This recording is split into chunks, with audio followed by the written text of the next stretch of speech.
ये कथा है उस युग की जब धरती पर धर्म और अधर्म आमने सामने खड़े थे, जब संबंधों से बड़ा अहंकार हो गया था और जब एक प्रणाम ने इतिहास बदल दिया। ये कथा है महाभारत की और उस क्षण की जिसने पांडवों को जीवन दान दिया। कुरुक्षेत्र की धरती, चारों ओर रणभेरी की आवाज, धूल से ढका आकाश और तलवारों की चमक से कांपता हुआ क्षितिज। कौरव और पांडव आमने सामने थे। हर दिन हजारों योद्धा धरती पर गिर रहे थे। उसी समय प्रतिज्ञा के प्रतीक महान योद्धा भीष्म पितामह दुर्योधन के व्यंग से आहत हो उठे। दुर्योधन ने कहा, पितामह, आप पांडवों पर दया कर रहे हैं। यह सुनते ही भीष्म का स्वाभिमान जाग उठा। उन्हें घोषणा कर दी, मैं कल पांडवों का वध कर दूंगा। पूरा युद्ध शिविर स्तब्ध हो गया। यह कोई साधारण वचन नहीं था, यह मृत्यु का संदेश था। जब यह समाचार पांडवों तक पहुंचा, शिविर में बेचैनी फैल गई। धर्मराज, अर्जुन, भीम सभी जानते थे कि भीष्म को रोकना असंभव है। उसी समय शांत, स्थिर, मुस्कुराते हुए श्री कृष्ण आगे बढ़े। उन्होंने कहा, समाधान है। श्री कृष्ण ने द्रौपदी से कहा, अभी मेरे साथ चलो। रात का समय, चारों ओर सन्नाटा और दोनों सीधे भीष्म के शिविर की ओर बढ़ गए।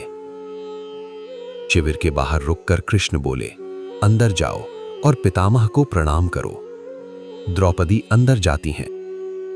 भीष्म ध्यान में बैठे हैं। द्रौपदी झुकती हैं, उनके चरणों को स्पर्श करती हैं।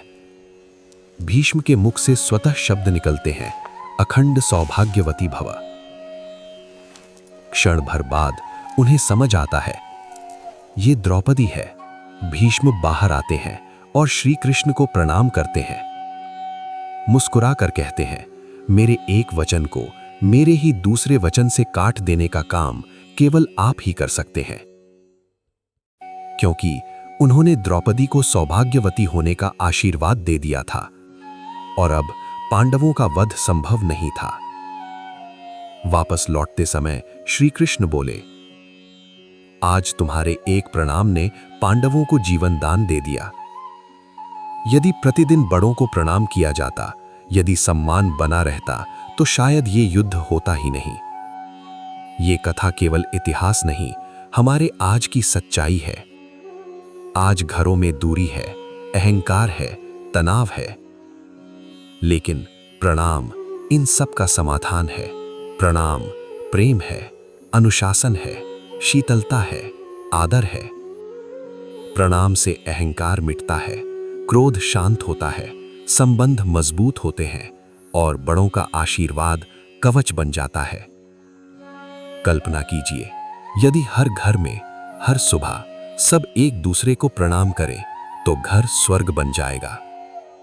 प्रणाम केवल झुकना नहीं है, ये संस्कार है, ये संस्कृति है। जहां प्रणाम है वहां प्रेम है, जहां प्रेम है वहीं ईश्वर है। सबको प्रणाम।